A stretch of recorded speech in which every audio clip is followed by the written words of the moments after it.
আমার নাম নুসরাত জাহান মারিয়া। আমি মিডিয়াতে কাজ করি।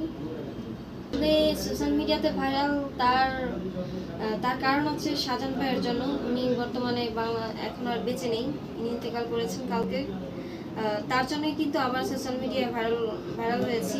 আমি যদি মিডিয়াতে 2-3 বছর ধরে যদি কাজ করতাম, মানে মানে এটা বলতে চাচ্ছি যে 2-3 বছর ধরে যদি মিডিয়াতে থাকতাম তাহলে এতটা ভাইরাল হতাম না। ওনার কারণে আসলে আমি ভাইরাল হয়েছি, ওনার কারণে আমাকে মানে এত জায়গায় যেতে পারছি, ওনার কারণে অনেক লোকজন আমাকে চিনতে পারছে, অনেক উপরে উঠতে পারছে একমাত্র ওনার কারণে। এই অবদানটা কিন্তু ওনার জন্য, ঠিক আছে? তো এই কথাটা হয়তো ভুলতে পারবো না এটা।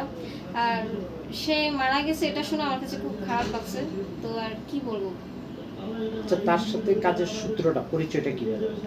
আসলে তার সাথে আমার সাথে কোনো পরিচয় ছিল না। তার সাথে যখন পরিচয় হলো তখন আমি তাকে চিনতে পারিনি, ঠিক আছে? তো আমি তো আসলে অতটা মানে নিউজ টিউজ দেখি না, এই জন্য তাকে চিনতে পারিনি। তো তার সাথে পরিচয় হয়েছিল আমার একটা আপুর মাধ্যমে।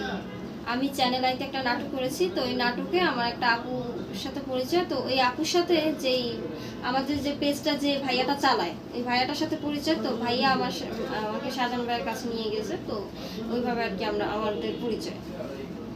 কতদিন তার সাথে কাজ করেছেন? আনুমানিক 1 মাস হয়েছে। 1 মাস হয়েছে আমরা কাজ করেছি। এর বেশিও না, এর কম হতে পারে, বাট 1 মাসের বেশি হবে না। মাসের মতো আমরা কাজ করেছি, কিন্তু এর মধ্যে আমাদের পেজটা খুব মানে 5-6 দিনের মধ্যে আমাদের পেজটা খুব মানে উপরে উঠছে। তারপরে এই পেজটাতে আমরা অনেকেই আমাদেরকে চিনতে পেরেছে। মানে আস্তে আস্তে আর কি ওনার জন্যই মানে আমাকে সবাই চিনতে পারছে। আমাকে যেখানে দেখে আমার নাম্বার নেয়, তারপরে কিছু কিছু লোকজন আমার সাথে সেলফি তোলে। এটা আমার কাছে খুব ভালোই লাগে। তো এখন তো তার সাথে আর দেখা যাবে না, এটাই একটু খারাপ বিষয়টা। আমরা এই ভিডিওর মানে ভিডিও দেখাতে আমরা অনেকে দেখছি যে ভিডিওতে অনেক কমেন্ট করছে যে আপনি শাহজাহানের বউ। এটা কমেন্ট করবে, এটা শুরু থেকে কমেন্ট করে গেছে যে মানে আসলে একটা মানুষ যদি ভাইরাল হয় অবশ্যই মানুষের খারাপ কমেন্ট অবশ্যই থাকবে। আর যেহেতু তার লাইফে একটা দুটো অ্যাক্সিডেন্ট ঘটছে, ঠিক আছে? সে কিন্তু বিয়ে করেছে, আমার মতোই একটা মেয়েকে বিয়ে করেছে, সেটা নিয়ে অনেক অনেক ঘটনা ঘটেছে, সেটা নিয়ে অনেক কিছু হয়েছে। তো আমি তার সাথে ভিডিও করছি, এটা মানুষ অনেক কথাই বলতেছে, অনেক কথাই শুনছি যে আমাকেও মানুষজন বলে যে আমি তার বউ। বাট এটা কতটা সত্য এটা তো আমরা জানি, তাই না? আমরা তার সাথে কাজ করি, মানুষ তাকে বলে যে সেই লোকটা অনেক খারাপ, তাকে আবার জেলের মধ্যে নেবে, অনেক কথা বলে। বাট আমরা তার সাথে কাজ করি, আমরা জানি সে মানুষটা কত ভালো। উনি কিন্তু সবাইকে আমাকে মানে সবার কাছে আমাকে পরিচয় দেয় যে আমি তার নাতিন, ঠিক আছে? সে অনেক ভালো একটা মানুষ। আমি তার জন্য দোয়া করবো, সে যেন সুখে শান্তিতে থাকে। আচ্ছা, এর আগে যে বউ ছিলেন তাকেও কিন্তু নাতি বানিয়ে আসলে বিয়ে করেছিলেন, তো আপনাকেও নাতি হিসাবে পরিচয় দিয়েছে। আমরা জানতে পারি যে আমি তার ব্যক্তিগত লাইফ নিয়ে কখনো জিজ্ঞাসা করি নাই। হ্যাঁ, ব্যক্তিগত লাইফ না, এটা কথা বলতে গেলে ভুল। আমি তার ইন্টারভিউ নিয়েছি তার লাইফ সম্পর্কে। আমি তার ইন্টারভিউ নিয়েছি তার লাইফ সম্পর্কে, যে সে জেলে গেছে কেন, মানে আমি তার ব্যাপারে এত কিছু জানতাম না। তো ইন্টারভিউর মাধ্যমে হচ্ছে আমি সবকিছু জানতে পেরেছি, সে কেন জেলে গিয়েছে, সে বিয়ে কখনো করেছে কিনা, এগুলো জানতে পেরেছি। আর যে ওই মেয়েকে বিয়ে করছে যে সাথী আক্তার, ওই মেয়ের সাথে কিভাবে তার পরিচয়, এটা এত কিছু আমি জানি না। শুধু এতটুকু জানি যে ইন্টারভিউর মাধ্যমে জেনেছিলাম যে হোটেলের মাধ্যমে তাদের সাথে পরিচয় হয়েছিল, ঠিক আছে? এতটুকুই। আর এর ব্যক্তিগত বাহিরে আমি কিছু জানি না। এই তার বউকে যে নাতি বানিয়েছে, কি করছে সেটা জানি না। আর অনেকে আমাকে বলতেছে সে নাতি বানিয়ে আমাকে পরিচয় দিচ্ছে। আসলে ব্যাপারটা এরকম না। সে নিজেই বলে যে ও আমার উনি মানে শাহজাহান ভাই নিজেই মানুষকে বলে যে মানুষজন খারাপ কথা বলুক, সেটা নিয়ে তোমার কান দেওয়ার দরকার নাই। উনি ভাই নিজেই বলে যে মানুষকে নাতি পরিচয় দেয়, আমার নাতিন। কারণ সে নিজেই ভাবে যে আমি তার বাবার বয়সী, দাদার বয়সী, হ্যাঁ? তো নাতিন সে পরিচয় দেয়। তাহলে কি আপনি কি শাহজাহানের বউ না? আমি শাহজাহানের, এটা কি কথা বলেন? আমি শাহজাহানের বউতে যাব কেন? উল্টাপাল্টা কথা বলবেন না। আমি শাহজাহানের বউতে যাব কেন? একসাথে কাজ করেছি, আমাদের কাছে খুব ভালো লেগেছে। আমি তার সাথে দীর্ঘদিন ধরে কাজ করেছি, কিন্তু আমাদের সাথে আপনারা সবাই দেখেছেন, কিন্তু তার সাথে আমাদের সেই কাজ হয়েছে আরেকটা আপুর সাথে। আরেকটা আপু কিন্তু আমাদের সাথে কাজ করেছে, ঠিক আছে? ওই আপুটা থাকলো, ওই আপুটা কন্টিনিউ আমাদের সাথে কাজ করতো। বাট এখন তো ওই আপুর সাথে তো আর এখন কাজ করবে না। আপুর কাছে খুব খারাপ লাগছে। আপু আগে থেকেই শাহজাহান ভাইকে চিনে, বাট আমাদের সাথে কাজ করছে, অনেক ভালো লাগছে। আগের বউকে সে নাতি হিসাবে পরিচয় দিয়েছে বা কি করেছে, এটার ব্যাপারে আমি কিছু জানি না, কিছু বলতে পারবো না। তার লাইফে যে পর্যন্ত কত ঘটনা ঘটেছে, তা আমি 100% থেকে হয়তো 30-40% পর্যন্ত, আমি 30-40% পর্যন্ত আমি জানি। সবকিছু আমি জানি না, ঠিক আছে? আর সে আমাকে নাতিন পরিচয় দেয়, কারণ তার সাথে ভিডিও করি, আমি তার সাথে অনেক জায়গায় যাই। তার মাধ্যমে কিন্তু এই আমাদের এই মুন্না ভাইয়ের সাথে কিন্তু পরিচয়।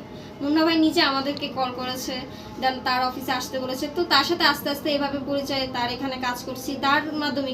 কিন্তু সে সবাইকে বলে যে তাকে ভাই বলি, সে আমার বয়সে অনেক বড়। সে নিজেই বলছে যে সবাইকে বলতেছে নাতিন পরিচয় দিচ্ছে, মুন্না ভাইকেও বলেছে যে ও আমার নাতিন, ঠিক আছে। তাকে আমি শাহজাহান ভাইয়ের সাথে যখন আমি ভিডিও করছিলাম যে ডিপজল আমাদের বাংলাদেশের নিশা সওদাগর, তারা কিন্তু একসময় জেল খাটছে এই শাহজাহান ভাইয়ের সাথে কিন্তু ছিল। তো ডিপজল ভাই নিজে থেকে উনি যখন জেল থেকে বের হয়েছে নিজে থেকে ওনাকে ফোন করছিল, বলছে এই মেয়েটাকে, এই মেয়েটার সাথে আপনি ভিডিও করেন। ভাই নিজে আমার সাথে জিজ্ঞাসা করছিল, পরে বলে যে ও আমার নাতিন, আমার সাথে ভিডিও করে কাজ টাজ করে। পরে শাহজাহান ভাই বলছিল শাহজাহান ভাই কালকে আমার সাথে দুপুরবেলা কথা বলছিল, যে জিজ্ঞাসা করছিল মুন্না ভাইদের অফিসে যাও কিনা বা মুন্না ভাইয়ের সাথে কথা হয় কিনা, মুন্না ভাইয়ের সাথে একটু কথা বলতাম। আমাকে আচ্ছা ঠিক আছে, অফিসে চাইলে আমি আপনাকে ফোন ধরাই দেবো। বা আমি বলছিলাম আপনি কল দেন, না আমার কাছে তো নাম্বার সেভ নাই, কথা বলতে পারবো না। কালকে ওনার সাথে কথা হয়েছিল, 2টা কততে জানি কথা হয়েছিল আমার সাথে। পরে আবার আমি জিজ্ঞাসা করলাম যে ডিপজল ভাইয়ের সাথে কথা হয়েছে কিনা। ডিপজল ভাইয়ের সাথে কিন্তু দেখা করার কথা, আজকে না হলে হয়তো কালকে করার কথা ছিল, সে যদি বেঁচে থাকতো। ডিপজল ভাই থাকতো সাভারে, পরে বললো এরকম এই। তো মানে মূল যে বিষয়টা আপনি কিন্তু এড়িয়ে গেছেন। মানে আমি জিজ্ঞেস করছিলাম যে আসলে তার যে আপনাকে অনেকে দাবি করতেছে আপনি শাহজাহান ভাইয়ের বউ হিসেবে না, ছিলেন। এটা আমি এড়িয়ে যাইনি, হয়তো আমি মানে কি বলবো, বলতে খেয়াল ছিল না, ঠিক আছে। মানুষ, আপনাদেরকে একটা কথাই বলেছি, মানুষ দাবি করছে, মানুষ আরো কিছু দাবি করবে। মানুষ এখন সে মারা গেছে, মানুষ আরো বলবে যে মানে বলবে যে নুসরাতের, সবাই তো জানে আমার নাম নুসরাত, হ্যাঁ, তো বলবে যে নুসরাতের প্রেমিকা মারা গেছে, নুসরাতের প্রেমিকা মারা গেছে। মানুষ সে খারাপ কমেন্ট করবে, মানুষ যেটা বলে। তো মানুষ আরো বহুত খারাপ কমেন্ট করছে, তো এগুলো নিয়ে আমি কান দিই না।